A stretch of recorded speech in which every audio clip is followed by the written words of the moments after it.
Hello again, Todd. Hello, everyone at home. Hi, Welcome Chad. to the Hoppy Hanukkah experience. Night three. Night three. Can't believe it. They're just flying by. So, as Chad mentioned, welcome to the Hoppy Hanukkah Craft Beer Experience, hosted by City Brew Tours. My name is Todd Summers. And I am Chad Brodsky, and we will be your Jewish drinking buddies for the next 6 nights. I Quick, always get quick that math. confused Quick math. Quick math. because it's still tonight counts. I always get that Yes. confused. Yeah. I imagine like the base zero is very confusing for you. So it's night three of Hanukkah. Let's open our night three beers. All What do right, we I got? already got my box. It's already open. Oop. Not working there. But we got Lucille from Georgetown Quick, Chad, who's your favorite Brewing. Lucille of all time? What? Who's your Oh, favorite Lucille Lucille? Ball. I don't think. I don't What think I can't name another Lucille. is Lucy from Charlie Brown? Full name Lucille. She's good. So Georgetown might be as familiar if you're part of the City Brew Tours Beer Club.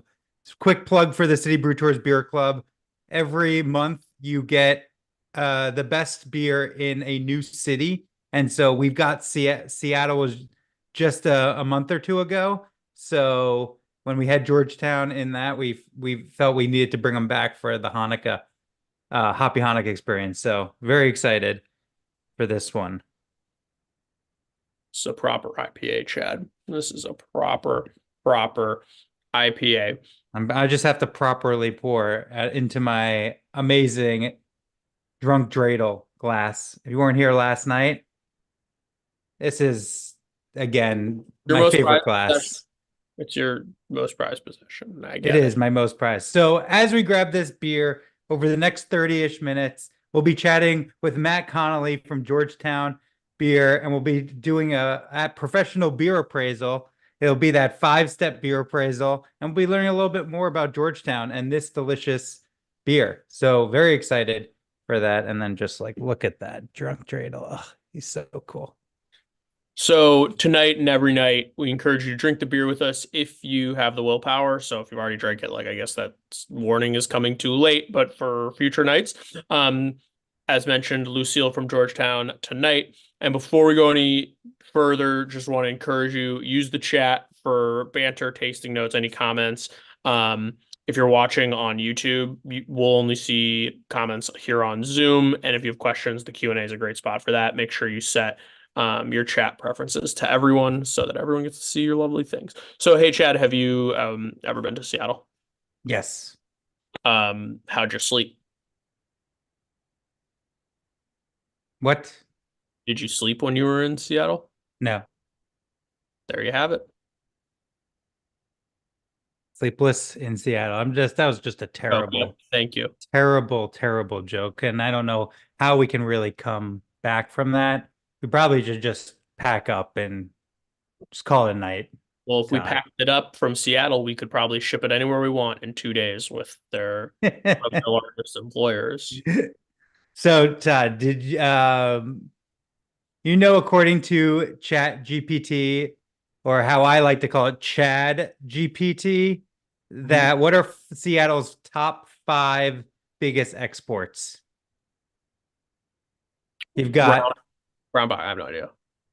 Got aerospace. So Boeing is in Seattle. You've got Amazon there. Fish and seafood. You know that fish throwing? Where's Yeah, that happen? that's how they export it. They throw it They everywhere. just throw it really. They have people that are really strong and they just toss the fish hmm and it can go all the way to Boston. Agricultural products and then medical equipment. My actual guess would have been like probably coffee, or they have that restaurant at with large glass windows, I They imagine. just export large glass window restaurants. Yeah, you find a good enough concept, you can share it with the world. Um, I think I think that's enough of our very expert opinion on Seattle as as us. So As people from New England right now, I feel like we are not experts to be able to speak to Seattle. So should we bring an expert on? I would love a Seattle expert. Is there a Seattle expert in the building, in the metaphorical virtual building? And does his name go by Matt? Here he comes. Can I be seen? Can I be heard? You can You be can be heard. heard, but we need to see you. What? There, Oh, there you are. Hello, Matt. the tech savvy aspect of our exports did not fall to me. Sorry about that. Welcome to the Hoppy Hanukkah Craft Beer Experience show. Yeah, thank you very much. Happy to be here. Happy to see some of these comments. People enjoying the beer so far, so I will drink to that. So, we want let's before we get into Seattle, let's give everyone a pause for that. Let's talk about Lucille, the beer specifically. Um, after, but very rude. Can you introduce yourself, Matt? Like, Absolutely. My name is Matt. Let's see. That is not a typo. There is one T in my first name. My parents did that to me on my birth certificate. I have been at Georgetown Brewing for almost 19 years. April will be 19 years for me. 19 years. Prior Where to does that April, put you in Georgetown's history and yeah. you As for going there? the company will be 21 in February. So by the time I started, they were 2 years in, just barely.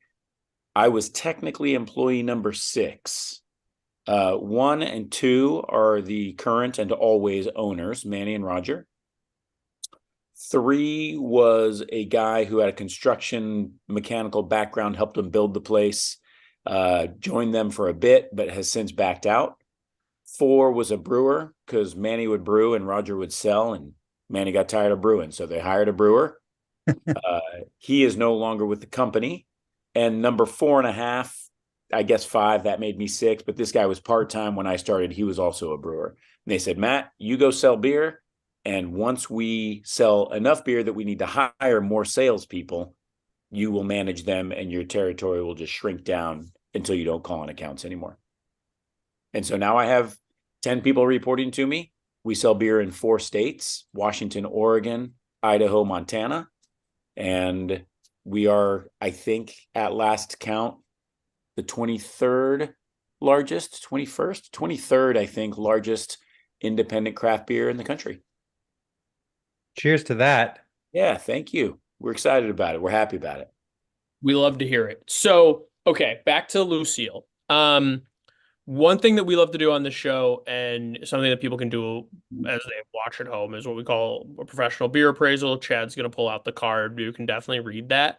If you go to the citybrewtours.com/Hanukkah 23, or where your QR code goes for this live stream, you can scroll down to the bottom of the screen and you can actually see a much bigger version of that 5-step beer appraisal. So we are going to be doing this 5-step beer appraisal like you would if you were beer judges. So everyone get on your beer judging hats. We are now at the Great American Beer Festival or the World Beer Cup, which are like the largest beer competitions. And we're going to do this professional appraisal of Lucille right now. So for people drinking at home, you can go to that website and you can see a much bigger version of what I have here. So let's start with the appearance. Let's start with Matt. Matt, tell us what does Lucille have going on for the eyeballs? For the eyeballs, Lucille is going to give you, I would say, like a good translucence. It's not built as or intended to be a hazy pale ale. It is translucent because you're going to get opaque. A lot of light should come through, but not so much that when you hold it up to the light that you're going to be able to count your fingers through it, right? So just a nice, almost an orangey, not a bright orange, kind of a muted orange color. But just a really, really, I think, pleasant look. I like bright beers. I don't necessarily like my beers to be milkshakes. So I tend to brighter, but this opaque kind of cloudiness, like what we like to just call dusty, is really attractive to me. And I think Lucille nails that. Mm-hmm. It's nice to see an IPA that I could actually like kind of see through. That's Yeah. not straight up hazy. Right. Right. And as And we learned from yesterday from Lycum, that's usually has some probably lactose in it and some other stuff going on, which now you know. and I'm definitely not one to hammer on the hazy beers as a whole, or the trend, if you will.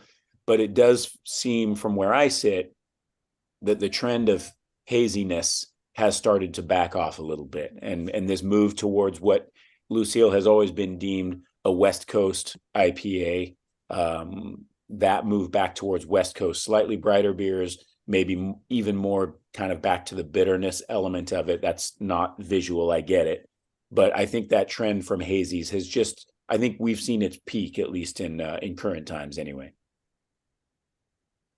Ever since they started, people started camping out to pay $30 to buy 4 IPAs.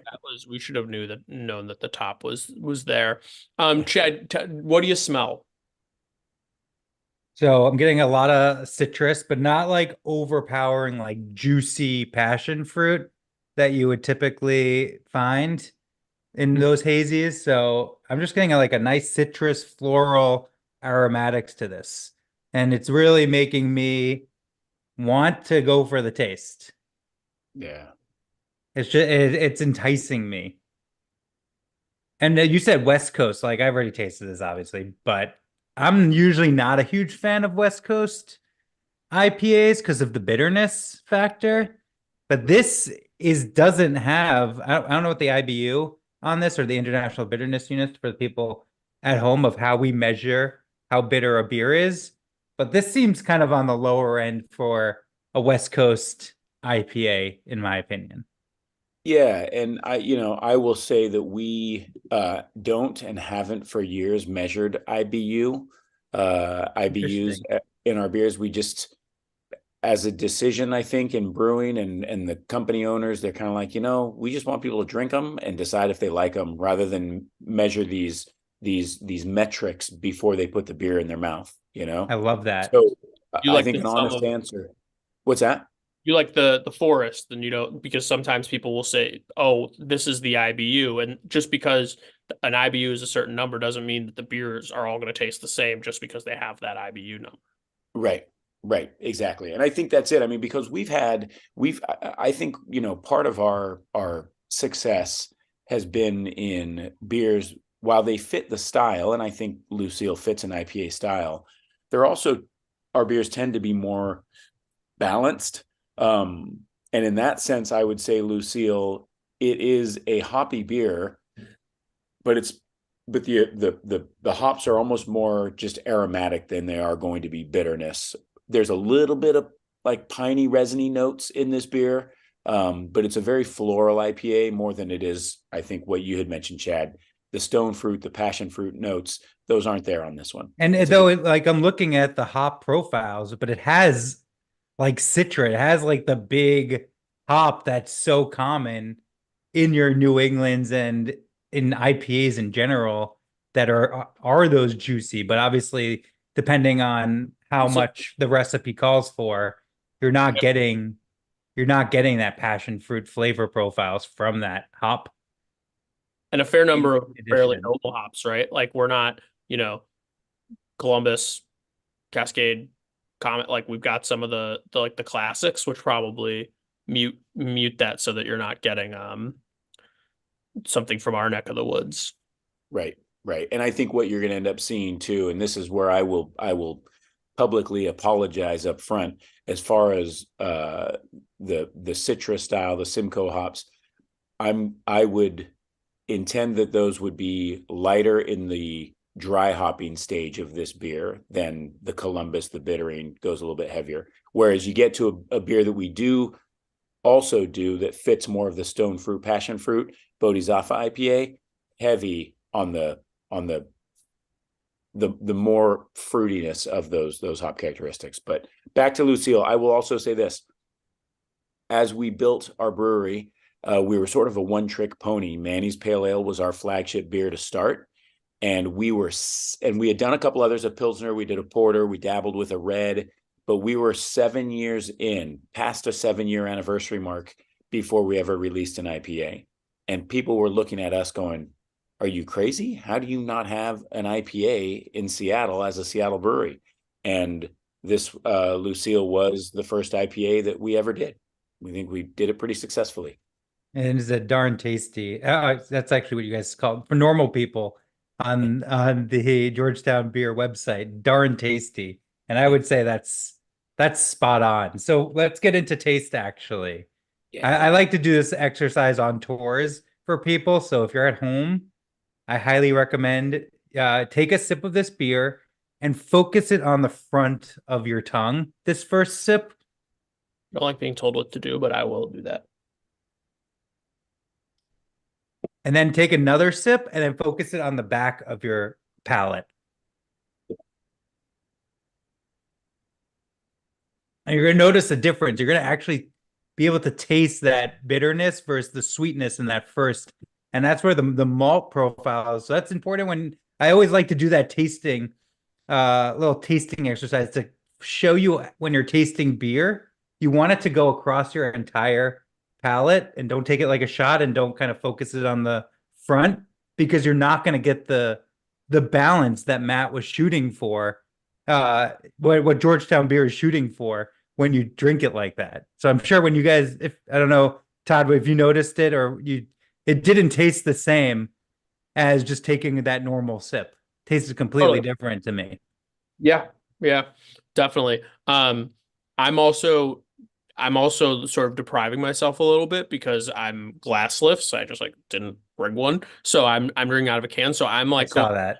I'm going pure.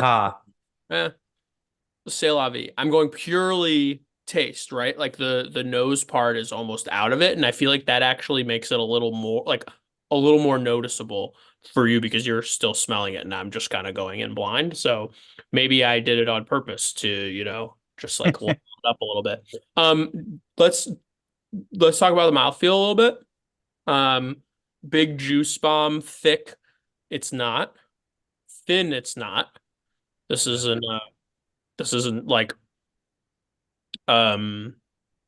ballpark beer, that, but probably right down the middle. Chad, thoughts? I would say, yeah, medium bodied, not overly, it's not going to linger on the palate too much, which is something, again, you're not, this style, even like you guys are calling it a West Coast IPA, but this is a style that's more traditional of like IPAs before the New England IPA craze happened. And it's so, I don't know, I feel like in general, the craft beer industry is going back to more traditional styles where you're seeing like seeing more pilsners on the scene. You're seeing just normal IPAs. You're not seeing as much creativity as much, and people are kind of going back to what was drank, I don't know, 10 years ago. It's kind of what I'm seeing in the craft and what my palate's actually searching for these days too. Yeah. I think we see some of that out here as well. Definitely there were some breweries in our region that jumped on the New England style, the hazy style. They did very well with them. They just don't seem to be permeating the market right now as much as they were in 2018, 19, 20.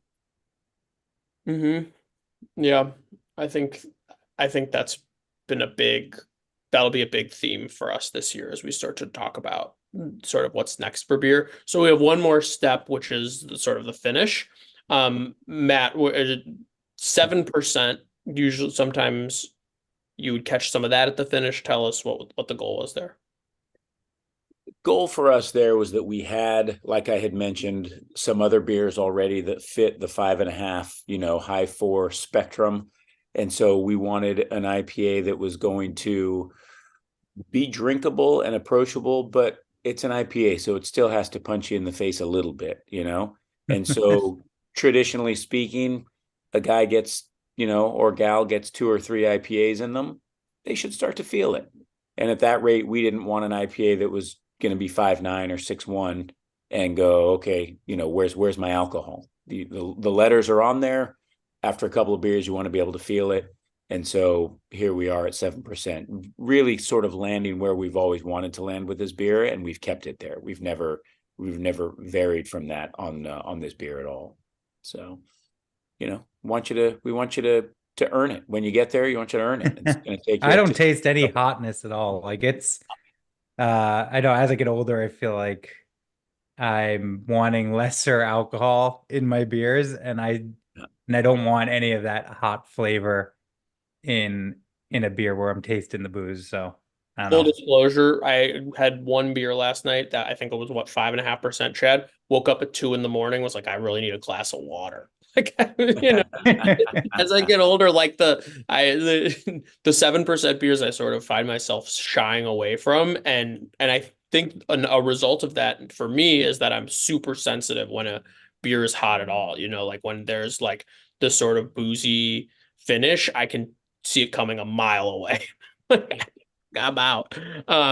You mentioned getting punched in the face, and that just brought me to like looking at all the names of your beers at Georgetown, and I see some references to a particular movie, and I was wondering if you could talk a little bit about what's going on there. You sometimes in life you just sort of stumble into things and you realize how good it is.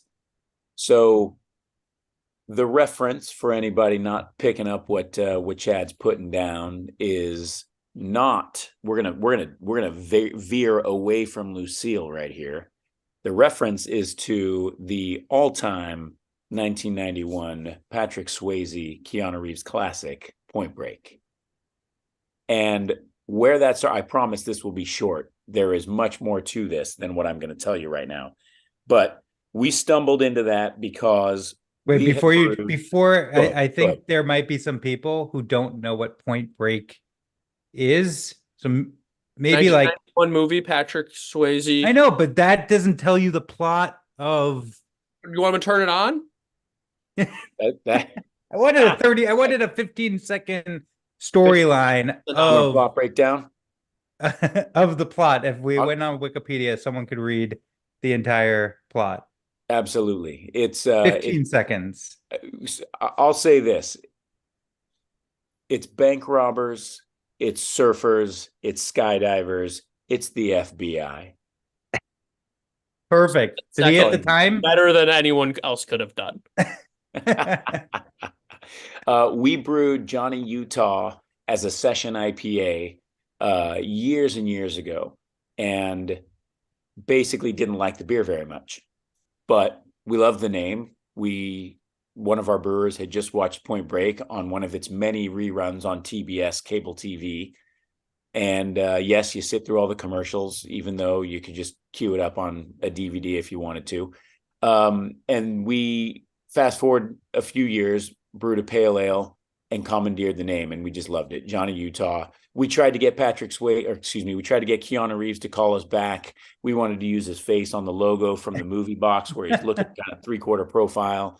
We never heard from him, so we dropped his face, but we did bring in his antagonist, if you will.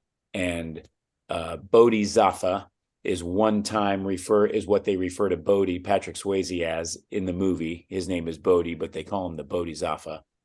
Yes, we butchered the spelling. That was not on purpose. We butchered the Bodhi spelling.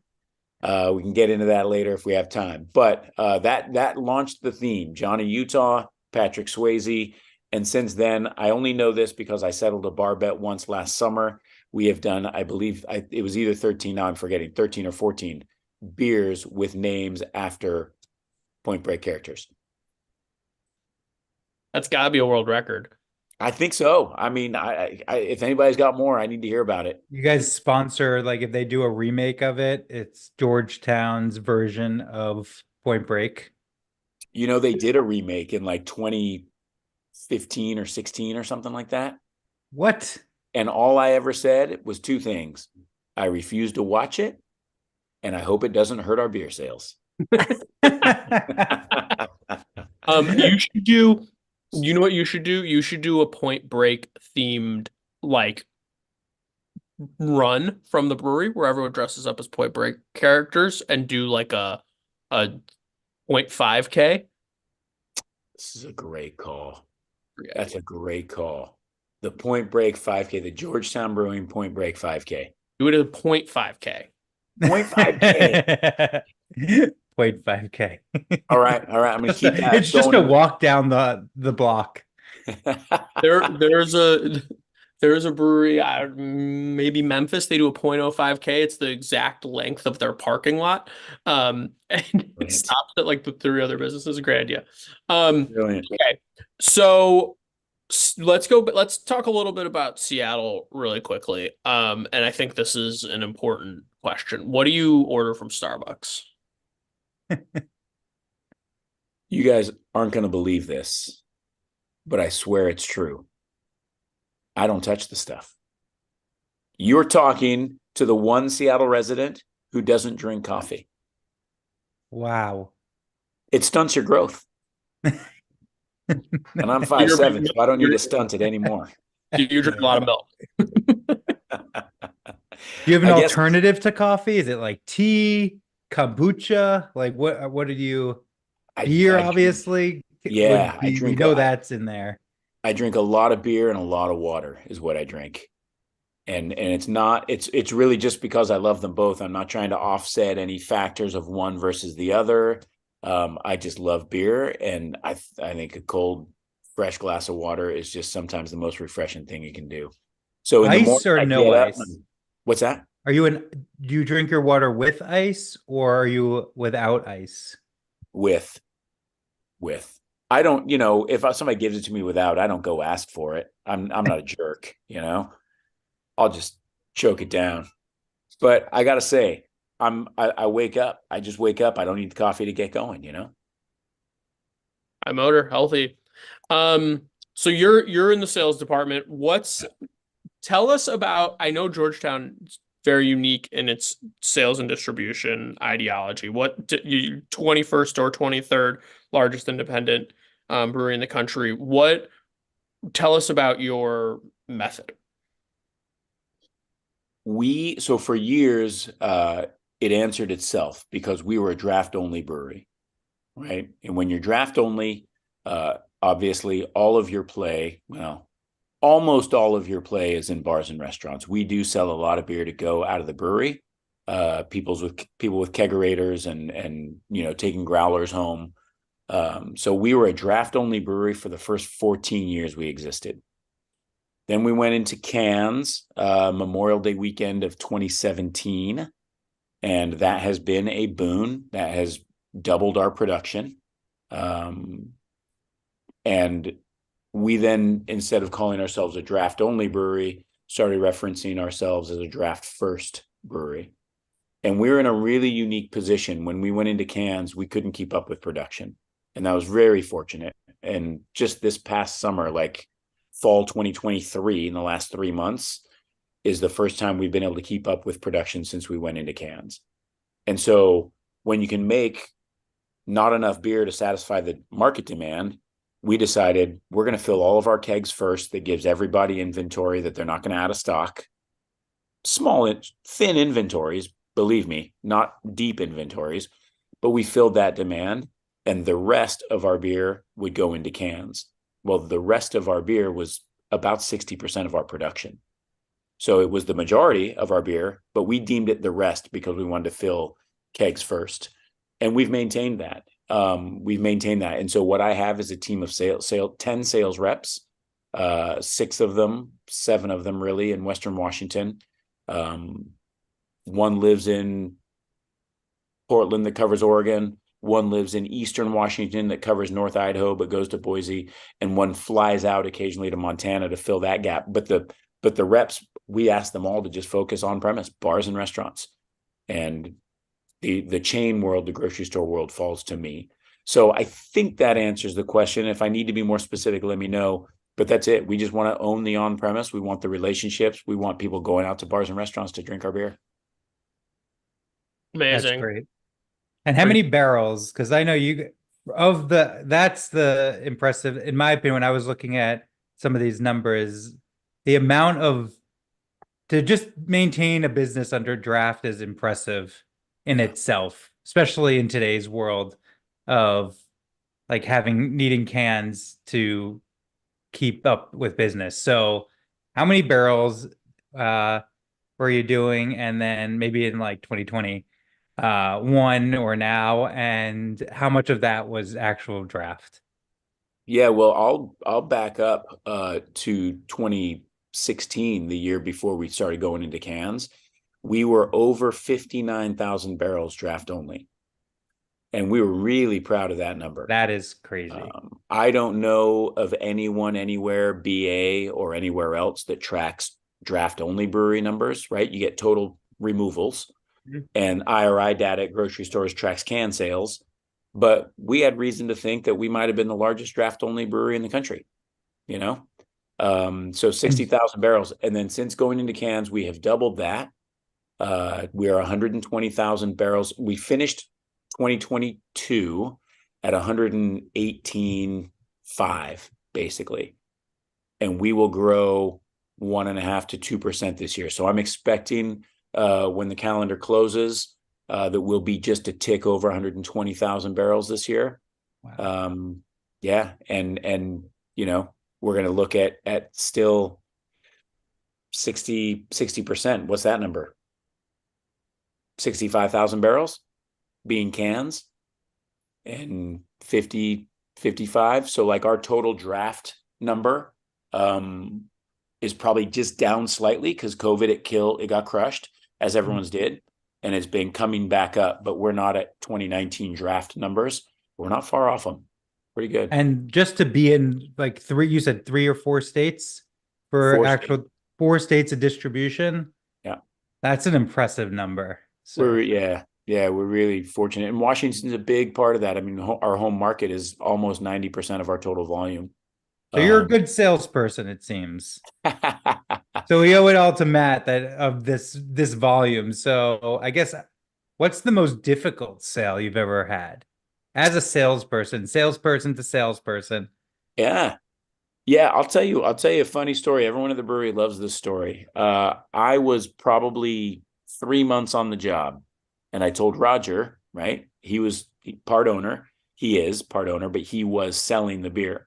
So I inherited the work he had done. And he says, Matt, where are you going today? I said, I'm going to head over to Bellevue and catch these couple of accounts. And he says, go into the Goose. I said, all right, I'll go into the Goose. So I roll into the Goose when the time comes that afternoon. And I walk in, as I always did, and I said, hey, and it was slow. I mean, there were 2 guys at the end of the bar that were pushing 70, and there was no one else in there. It was like 2:30 in the afternoon. And I said to the bartender, this gal, I said, and she was maybe 60 or so. And I said, hey, my name is Matt. I work for a small brewery in Seattle, Georgetown, and I just want to see if you ever rotate your handles, change your draft lineup. And her response was this.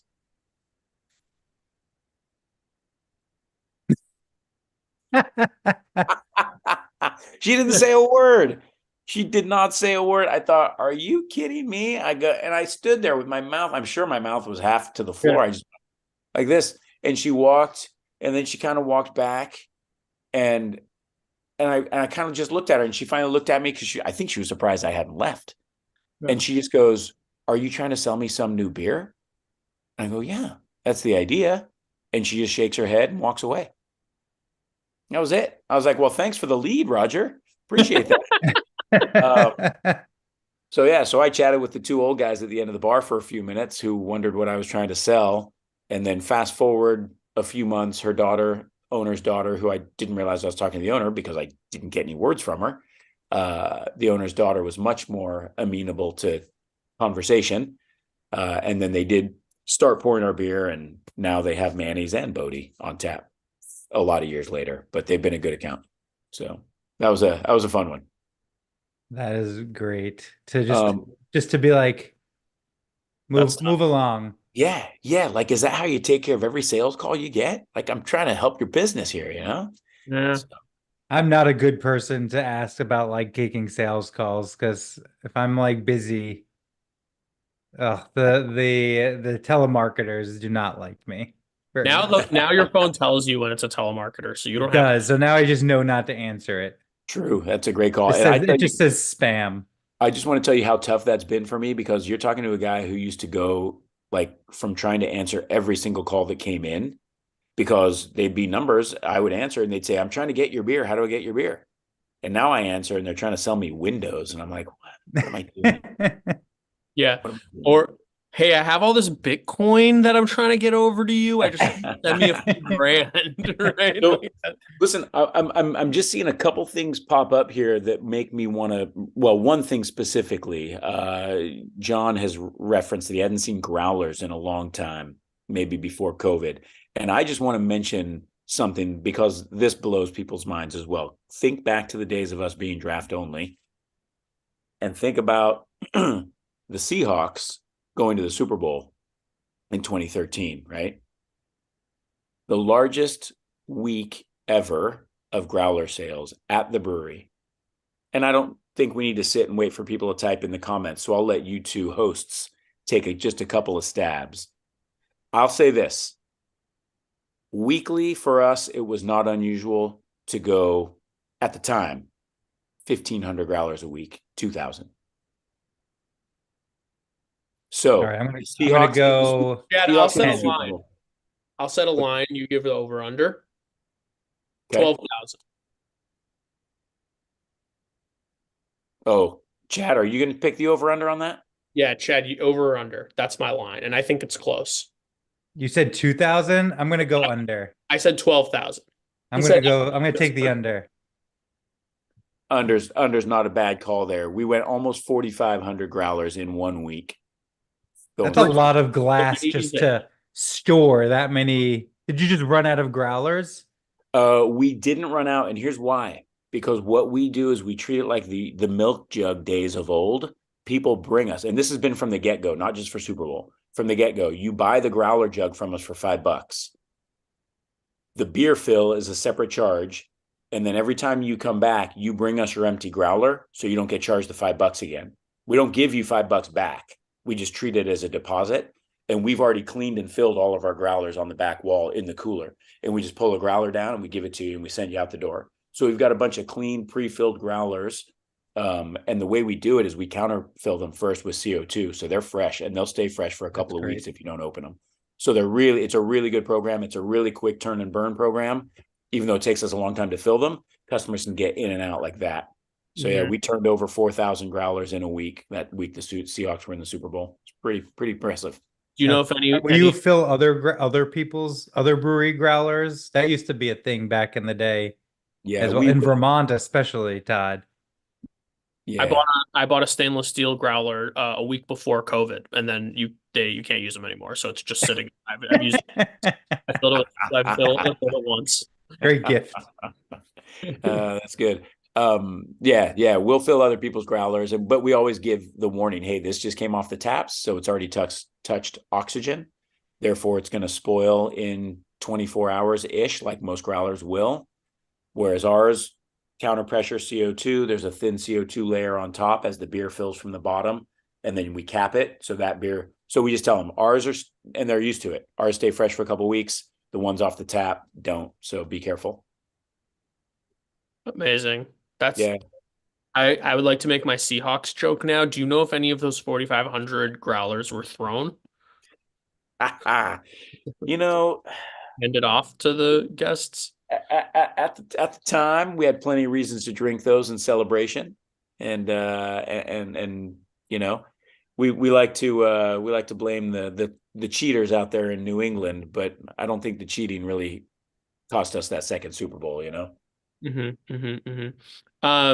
All right, so we're just about out of time. So we ask a question to all of our guests, and because it's the Hanukkah stream, we usually ask about what Jew from history would you like to drink a beer with, but we'll open it up to you. So if you could have one beer, anyone in history, who would it be? Dead or alive? Dead or alive, fictional, non-fictional. I mean, you mentioned you went Jew to start. I mean, listen, I'm a Christian male. The King of the Jews is Jesus Christ. You're gonna give me a chance to sit down, at the edges of the Sea of Galilee and dip my toes in and drink a beer. I gotta go there, man. I gotta go there. This used to happen on tours where we'd ask this question during our icebreaker. We're getting to know people, and you drink a beer with anyone from history. I was many years ago. I would always say Kanye West. I've stopped because of recent history, so I started saying Michael Jordan. And then the people behind you say, "Oh well, my grandmother recently passed," and I would have a beer with my dad. I'm like, you know how much of a jerk I look like right now? I just feel like so good answer, Chad. Any final questions, thoughts? No, I guess Matt, if people want to learn more about Georgetown 1, 2, is there anything you want to plug before we call night 3 in the You know, books? I mean, I've got a plug, and I think this lends itself to the beer community in Seattle. I mean, we go along to get along, not because, I mean, we like each other, the craft breweries in this region. We like the reps. I'm going to a party next week for a brewery that's hosting an anniversary, not ours. We get along, and what I would say to this community especially is craft beer needs your support, right? Like these last kind of few years, not because of COVID, but just with, ready to drink cocktails, recreational marijuana, ciders, seltzers. It's not just a beer, wine, liquor world anymore. And so craft beer needs your support. Doesn't need to be Georgetown. We love being in the box. Wherever you guys live, if you love beer and you've got a local brewery, support them. Support them because, InBev and Diageo and, whoever makes Jameson, they're a little bit bigger than your local craft brewery. And local craft beer right now is on a bit of a downtrend. We're kind of getting hit, and we'll buck that trend this year. We're very fortunate, but all your local craft breweries on the corner in your neighborhood aren't bucking it. So if you love craft beer, support them. Cheers to that. Cheers to that. Alex has a question in the chat. Any collaborations with any other local breweries?